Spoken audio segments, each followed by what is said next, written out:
ka soo wareegtay markii xorriyadda ay Soomaaliland ka heshay Ingiriiska 1926 Juun waxaa maanta magaalada Burco ama caaw munaasabadan inagala soo qayb galay wafdi ballaaran oo uu hogaaminayo madaxweyne ku-xigeenka Jamhuuriyadda Soomaaliland aad farxad igu tahay in caawa oo 60 guuradii ka soo wareegtay xorriyaddii Jamhuuriyadda Soomaaliland in caawa ka qayb galo gobolka Togdheer magaalada madaxiisa Burco aad bay u sharaf weyn iyo farxad igu tahay waxaan marka hore u mahadnaqayaa maamulka gobolka iyo degmada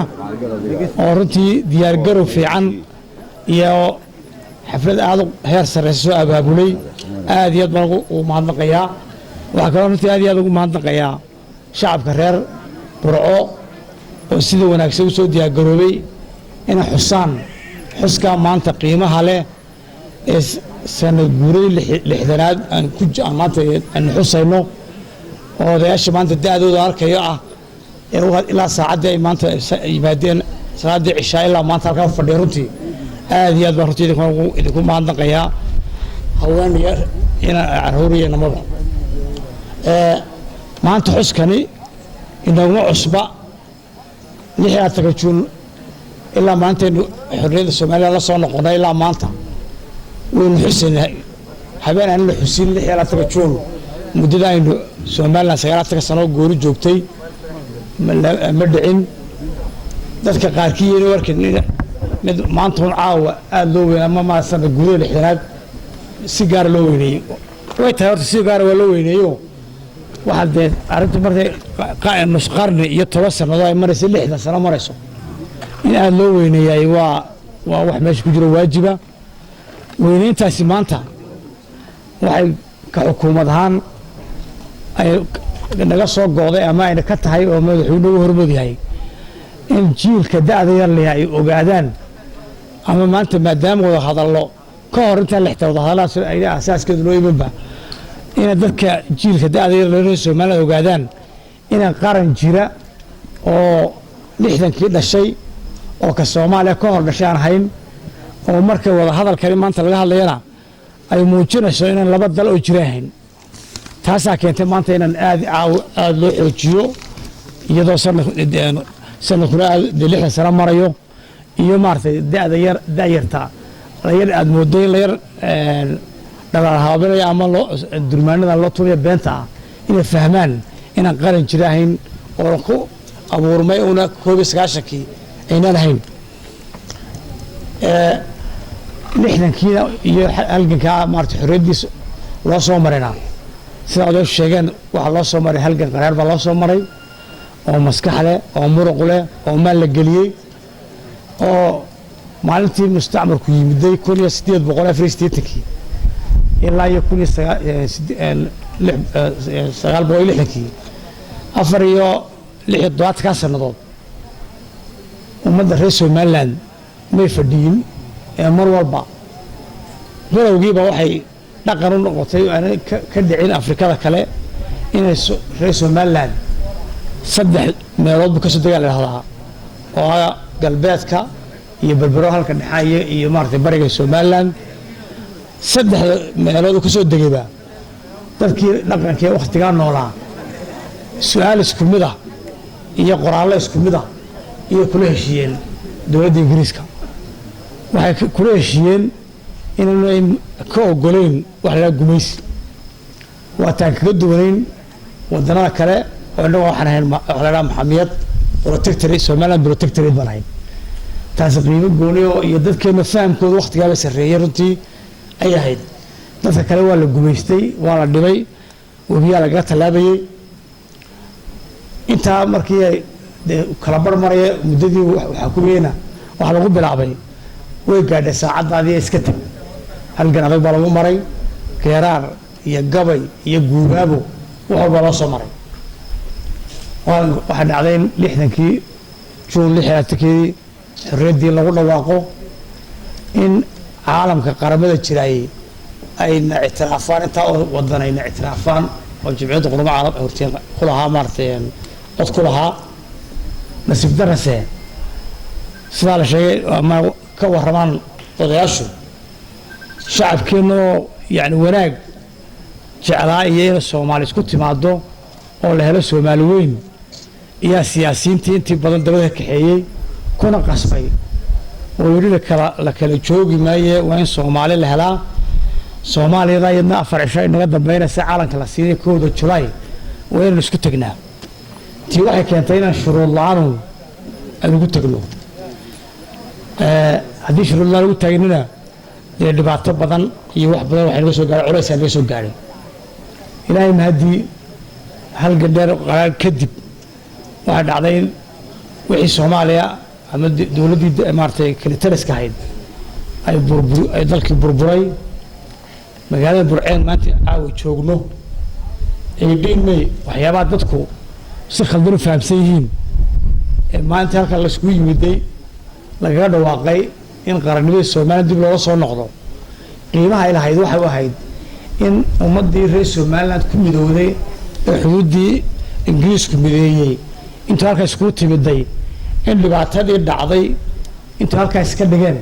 ay nabadda maanta aan kaga horeyno walaaliheen ka horeyno halka lagu yagleelay laguna unkay laguna seexay taasay qiimaha ay leedahay 18 May qiimaha seelahay laakiin 6 Juun waa hooyadii dhashay weeyaan oo waxa la soo noqonay maxay ahayd dee qarnimadii helnay 6 Juun iyo la soo noqonay labaduba waa laba maalmood aad u qiimo badan inaynu labadaba xusnaana waxa weeyaan waajib dawaan xis jirina maantana xisaaس inuu aad banu weynaynay muddo dheer maadaama 60 guurid tahay taa waxaan kaloo ku xigsiinayaa ummadda reer Somaliland muddada 9 sanadood ahayd waxay isku kays maskaxdeedii iyo muruqeedii Allah naxariistay in badan oo maanta odayaasheeniya oo wanaagga ku taliyay oo ummadda nabadeeyay oo hal gandheer soo maray dee maanta way naga hooseeyaan waan u ducaynaynaa oo nabadaan ku naaloonayno ee dhalinyarta maanta halkaa joogtay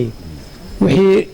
markii cilmi la doonay ama jaamacad la tegayo wixii dhibaato haysan jiray dadka reer Somaliland ee 2,000 kilomitir ay u mari jireen halkaa maanta waxa jaamacadaha ku barteen dhalinyarteenu waxa uu keenay heshiiska halkaa Burco lagu gaadhay iyo xoojintii lagu xoojiyey 1993 in waad garan kartaan qaran dumay si dib loogu dhisay culays ku lahaa taasi iyadoo caalamku naxaraday oo naga caawin baynu ku waxayna soo fiican jees ku nabnay aan ku dhisnay qaranka maanta ilaa jaamacadaha maraya ee caruurteena ku baratay ee degree koowaad kii labaad kii saddexaad baan inoo dhibano ilaa PhD-yadii lagu dhigto online lagu teen marayna ilaa ma dibin joognaa waxaan markaa caawano oo ku rahay caalamku naxaraday cidna nooma roona waxaan moodaa inagu inaan isku roonayno haddii cidna inoo roonayn inaga aan isku roonayn daalkeenu gaadhina waxaan u baahnaa dadka reer Somaliland dagaal baa inagu socda horumarkeena nabadeena dagaal baa inagu socda haddaynaan dagaalka ka midoobin meel gaadhi mayno nabad waynu haynaa horumar waynu haynaa laakiin waliba waxaan leenahay dee waad garan kartaan muddo 9 sano adduunyadu dayax ku tagtay waxa ay naga dhiman ama mar walba dhibtay lugaha isku haynaa dee kolba cidii mas'uuliyadda lagu dhiibay oo lugaha la hayo la qayliyo oo waxa la muddo reer Somaliland kolba cidii xilka u dhibatay aaminto haddii odaygoodu aamin waayaan haddii siyaasigoodu aamin waayaan haddii madaxdu aamin waayaan ummaddu meel gaadhi mayso maanta maalintii la tagay oo hadalada Somaliland loo baxay Djibouti dadku waxaad mooday inuu nin walba iska wala soo iibina dalkii wala xaraashaya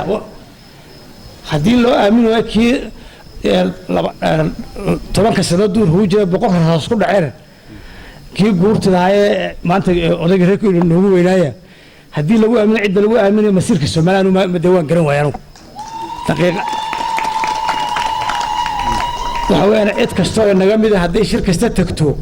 waxay lagu tagayaa ama nagu doorateen dastuurkii dalkada codeysay ee Somaliland qaran gaar noqoto kaan ku meel walba la hortagayna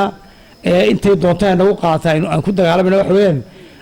waxay doonaan kore raggan ku hadlaan war waqooyi iyo walaalayaal iyo afka doonaan ku hadlaan annagu reer Soomaaliland baan haween Soomaaliland haddii la nagu ictiraafina hal nagu inoo joogta arrinteenu haddii la nagu ictiraafina waan sugaynaa waqtiga doontaa naga qaatay sabirkeeda iyo isku tashigeeda ilaahay la kaashano in calakeena tawxiid kale intii meel gaadhay aynu samirno oo dhalinyartu samirto oo been loo sheegin meeshaan halka habeen dharaar saacada doontaad xiriir ku maraysaan yaa la idinka dhaadhicin meesha lagu jiro konteenarada in la yiraahdo nimca taala ma jirto waxaan la real dhalinyarta aad u hadlayaa waxaan la maanta idinka leedika baahan yahay wixii aabayaashii soo dhiseen si aad meel u gaarsiinaad u saadkeen lahaydeen dalka uu inaga badan yahay nolol baa taala biyihii baynu haysanaa dhulkii baynu haysanaa haddaynu gacanta dhulka saarno waxa la ilaahayn cid kale uga baahannahay ma jirto meesha caalamkuna waxaan leenahay ummaddani masiirkooda in la iska indhatiraayay meesha kuma jiro waxaan leenahay masiirka ummadda reer Soomaaliland waa in beesha caalamka hoos u eegtaa maalinta dhawatay meesha laga garnaqsaday ee Soomaaliland ka garnaqsanina wax badan baa iska bedelay dadkii meesha yimid sababtoo ah awal waxa loo tirinayo ama ay ka dhaadhicinayeen iyagoo dana gaar leh in Soomaaliland ay meel fog jirin laakiin markii garnaqsigii madaxweynaha ka dhigay isbedel weyn yaa yimid ilaahayna la kaashanayna ay hawshaasi meesha raamay halgankeeni meel gaaro laakiin waxaan ku dardaarmaynaa inagu wada jirna oo dhan wada jeedna oo waxayna dhexdeena yaalaan aynu maartay ka sarreysiino danta guud oo ka teena guud hagaagto iyo teena gaarkina hagaagaysa qodobkaas labaad waxa sanadka dhacay aafo caalamka ku faaftay oo xanuunka laga coronavirus runtii inagoo dhalinyaro oo dhaqaalis yar yahay ana cidna ictiraafsanin haddana waxaynu samaynay dadaal degdega dadku hortiibaan diyaar garoonay meel fiican bay hawshu maanta ay maraysaa ilaahayna waynu la kaashanay xanuunkii ilaahay wuxuu nooga dhigay safar buu nooga dhigay laakiinse weli wuu jiraa mar hadduu jirana waxaa nooga baahan yahay muddadaa weli ilaahay uu naga qaaday insha allah in mar walba borotokoolada aan soo jeedinayno ee xukuumaddu soo jeedinayso in dadku aad u ilaaliyo oo aad si ay faafid badan ama inuu dib noogu laba kacday si noogu xanuunkaasi taana waxay ku dardaarayaan in borotokoolada waan soo daawacaynaa 8 borotokool oo ama 8 habraac oo kala duwan ka waxbarashada lagu dhaqayo ka masaajidda lagu dhaqayo ka maartay hodheelada lagu dhaqayo yaa soo wadnaa insha Allah wanaga wixii kale waan qaadnay xayiraadii 3 bisha dadkeena insha Allah cidina ma kartaa way noo iman doontaa dibada ku xidhnaa laakiin waxa loo xalay rabnaa inay ilaalisaan habraacyada ilaalisaan muddada weli xarunku jiro in habraacyada ilaalisaan ma idinku codsanaa nidaamyada joogta shacabka reer Soomaaliland suldaanka halkan ka hadlay aniga aad igu baahnay runtii waan bogaadinayaa warurtii burco aniga waxay ku leedahay abaal gaar ah 2 jeer bay dooratay 3 jeer bay dooratay 3 jeer mar golay dhaxayga soo saarto musharax laga dhigay 2 jeerna inaan madaxweyne qaranka noqdo ee doorato waan aad iyo aad u baahanahay abaalkeeda kulli waxa gudi karayaan ma aha inkastoo dadada leega weeyahay haddana halka iga taalo cid ay kaga taalaa ma jirto halka iga taalo burco cid ay kaga taalaa ma jirto inay burco airportkeedu shaqeeyana waa wax mar walba maskaxda iyo maanka ku jira iminkana muddadani arrinta xanuunka inoo soo dhexgalay ee qorshaha in la dhammaystiro qorshaha qaran ay ku jirta xukuumadda waana maalinta xanuunkanadaas dhan nooga dhacaan oo shaqadaas degdeg baa loo bilaabi doonaa ood ku bishaaraysanaysiin insha Allah garoonkan mahayna in adeegyada asaasiga waxa kasta oo baahiya jirta markay caasimadda koowaad hesho talaabada burca hesho waa mudnaanta koowaad ee xukuumadda Soomaaliya sababtoo ah waxay ku helaysaa halka maanta ay ku taalo mowqac ay ku taalo ما أنت قبلنا بروت هاي حرنوت هاي sababtoo ah waxa casbada yaalla booramiya gabilaya berbera weyla leeyihiin waxba ma jiraade laakiinse waxa weyn mudnaanta marka waxa hargeysa casbada hesho waxa labaad inay hesho burco waa mudnaanta qaranka waa wax macruufa laakiin waxa moodaa in la suuq karnaayo qayladu aad u farabadan tahay oo reer burco sharaad madaxweynaha ileere sidoo qodob reeyaadu noqonina markay ay bil ka simay awdo state uu la soo baxay calan reer burco noqotaan ma hayne sanadka badiyo la nimay loo sanee odagu wuxuu halka la wuxuu dadweynaha oo soo eegayaan idinka waa eegaysan buu wardi ninkaas rubu sheegay annagu waa eegaynaa wardi maxaa waale baan la qoraa reer bari dadkii bari maxaa waale baan leeyahay iyagoo na soo eegayaan taasi waa sidii inakii waalidkiisiyo inakii ilaahay tala yar garan mariya iyo abiibkas garan maraan waalidku wuxuu doonaa inuu kiisu wanaagsanaado ka qurux badan leh ka talada badan leh ka wax qabsanay inuu ninkiisa noqdo inuu kula ilaahay talada garan mariyo inuu aabihin buu xanaananayo de maartay xumeeno aniga ma jeclin heeyo baa laga jeceshay waa kii fiicnaa shaqaysanay umru waalid bidhaa de sidaas uma isku nahayo ninka anagu waalidkiiba nahay idinku oo badkii baa tiilay ilaahay iska garan marina la iska garasiye in warin maqan haye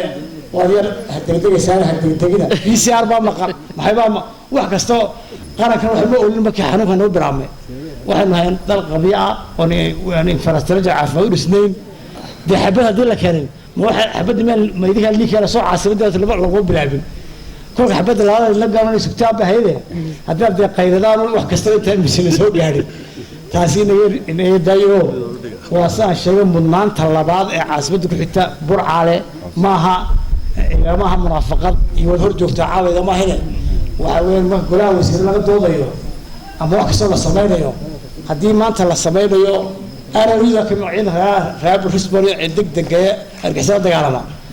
markasta waxa loo jeedaa marka de inta laga soo gurmanayo laga argixisada laga soo gurmanayo waa koox labaad oo bari ku filaata oo laga dhisaabo macna wax kasta oo jira qaranka inaan kan laga dhiso xarunta labaad baa lagu hameeyaa marka waxa meesha inta meesha ku jirtay dhaqaalaheennii oo kooban u baarta yaan haya wixii horta lacag dhaqaalana ee dhibta farataagtaagina iyo baarta dhibaatada dagaal xagga ku yar fara badana ee wixii horumar lagu qabanaa amniga ku baxaane taasina qudheeda ka hawlgala oo in laga dejiyo dadka oo dadka walaaleeyo oo yaan la iska fadhiinuune dadkiina ka walaaleeya qalabka ku soo gabagabeynaya Somaliland maanta inay dadkii reer Somaliland intii hore way adeeshaan ka hadlay ama wixii soo maray way garanayaan inta yar dhalinyartiin wax sidee anu taariikhda maanta si dadku hore ku dhaamaan waxa ku hayaan qoraal iyo buug iyo Facebook wax kasta ku hayaan wixii ma soo dhacay marka waxa leeyahay galbeedka waxa la yiri markii sanad abaartu dhacday oo dadku aad u baaqay abaarida kulli jiray ayaa abaartu markii yar baxday oo oday waxa reerka u safrayo haruur buu keenay haruur yar buu soo helay haruur buu keenay heblaayo guuri wixii na gaaray waad garanay garaa laba jeer noo kari guuri garaa laba jeer noo kari guuri Somaliland waa maxal hada wax ku dhayahay waa ku dhayahay wixii na gaaray waad garanaysiin ya garaa laba jeer noo kashatay garaa laba jeer